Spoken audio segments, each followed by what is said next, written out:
அம்பலத்தை அம்பு கொண்டு அசங்கென்றால் அசங்குமோ கம்பமற்ற பாக்கடல் கலங்கென்றால் கலங்குமோ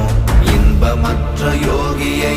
இருளும் வந்து அணுகுமோ செம்பொன்னம்பலத்துளே தெளிந்ததே சிவாயமே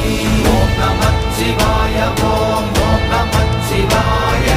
ஓம் நமச்சிவாய ஓம் ஓம் நமச்சிவாய ஓம் நமச்சிவாய ஓம் ஓம் நமச்சிவாய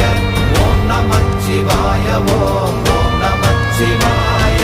அவ்வெனும் எழுத்தினால் அகண்டம் ஏழுமாகினாய் உவ்வெனும் எழுத்தினால் உருத்தரித்து நின்றனை மவ்வெனும் எழுத்தினால் மயங்கினார்கள் வையகம் அவ்வும் உவ்வும் அவ்வுமாய் அமர்ந்ததே சிவாயமே ஓம் நமச்சிவாய ஓம்